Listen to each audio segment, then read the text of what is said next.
Hey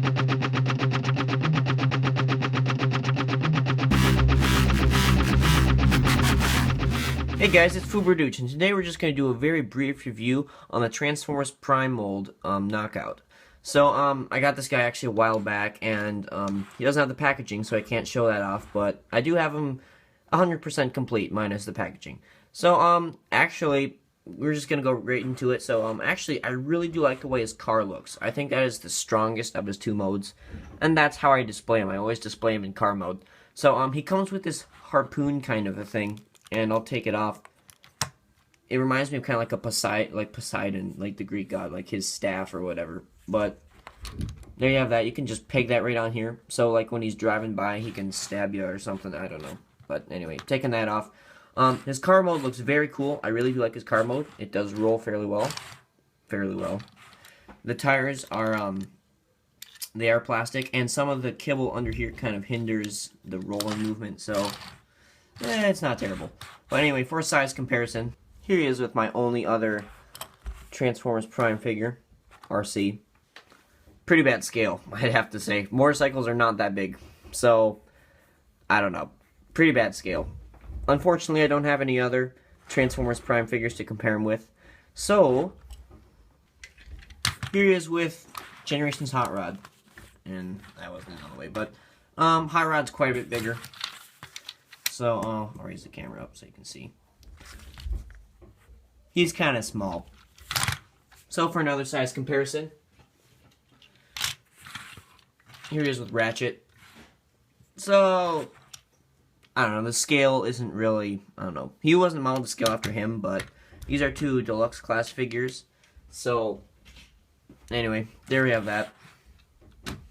But, for the transformation, it's actually fairly simple. Well, sort of. But anyway, it's really finicky. It's simple but finicky. That's the way I would put it. So, I don't know, just to get things started, what you want to do is kind of detach this whole back section. And you can just kind of, it's on a double hinge here on his thigh and at the knee, so you can just do that. And then you can split the legs, and then what you want to do is rotate this bit 180 degrees. And then you can put his foot down. This kind of acts as a heel spur, so that's kind of nice. Like that. It's on a double ball joint hinge thing. So, well, actually, this is a hinge. That's a ball joint. But anyway, it untabs from here. You just fold this down, and then you can rotate it and swivel it like that. So his legs are pretty much done. So there you have that.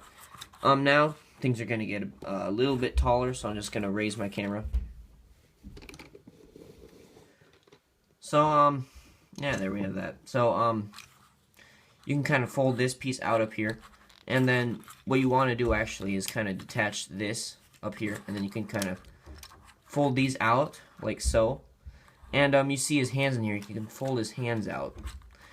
So what you want to do actually is fold this all the way down. It's on kind of a double hinge. So you fold this down. And then you can come around to the back here so you can see better. But what you can do is kind of detach this whole thing up here and just rotate it up like that. So you have clearance. And then it's kind of finicky, but this is the part where it's kind of tough, but you really have to like just move everything around so you can rotate the wheel in so it goes like so. So he's kind of a floppy mess right now, but anyway, you can just, I don't know, just keep folding everything down. So coming around to his arms, you can just fold this in, and it's really hard to see, I apologize, but you fold this in, you can collapse this on it, and that kind of forms his arm. Then you can rotate this around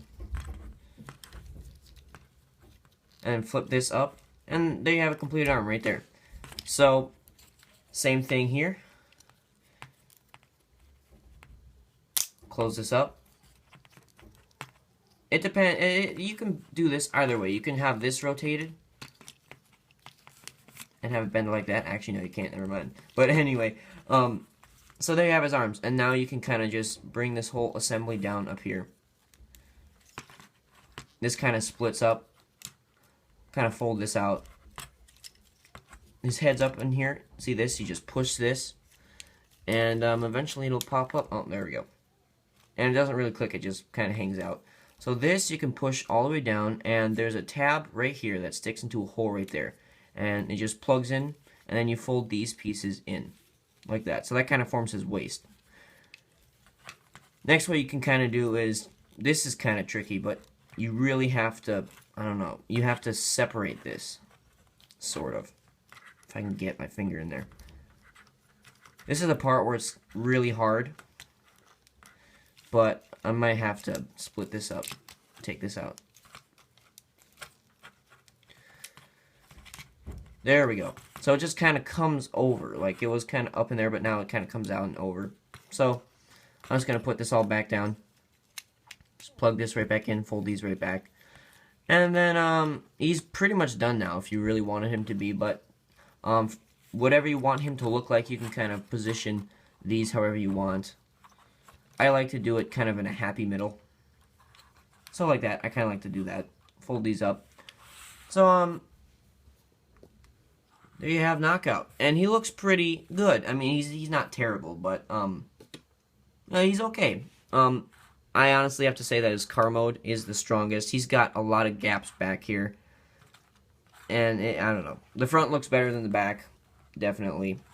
But overall, not too bad. So for a size comparison, here he is with RC. And that's a bit better for scale. They don't look too bad. I do like the colors on both of these guys. But I always thought the RC was a little bit shorter, but that could be just me. But anyway, they look pretty good. And for another size comparison, here he is with Classics Hot Rod. Pretty good scale. I actually do kind of like that scale. Again, they're both deluxe class figures, so they scale much better in robot mode than vehicle mode. So there you have that. So for articulation, it's fairly decent. His head's on a ball joint, but this is kind of not very secure.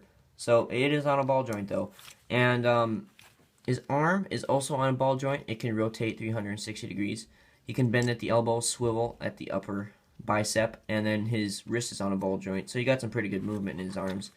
No waist swivel, excuse me, but you have a ball joint here that can go this way, and then you can turn it. There has a swivel up by his thigh, and then he bends at the knee, and a bit of ankle pivot or foot pivot or whatever, but fairly decent articulation. So you can take this staff thing. You can either put it in his hand like this. Come on. Come on. There we go. Like that, which kind of looks like a weird looking gun, but it's meant to do this. If you can get it stuck.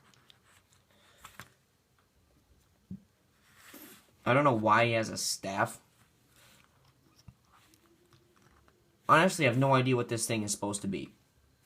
If anyone can tell me what this thing is supposed to be, I'd be greatly appreciative. But I don't like to put that on him. But anyway, overall, fairly decent figure. Do I recommend him? Probably. If you like Transformers Prime and you are creating a collection for yourself of Transformers Prime figures, then yeah, I would recommend this guy. And I'm getting close in on the head sculpt. Close and personal. Fairly decent head sculpt. Fairly accurate. So, pretty good light piping. I don't know how well you can see that, but he's got some light piping through the back of his head. But anyway, that's pretty good. Fairly decent. But anyway, again, if you're a Transformers Prime fan, then yeah, I would probably recommend getting this figure. He's not too bad, and the transformation is fairly okay. But I think that's about it, guys. So again, I want to thank you for tuning in. This is Fooberduge. Please check out our Facebook page and check out some of our stop motion videos. And keep playing, guys.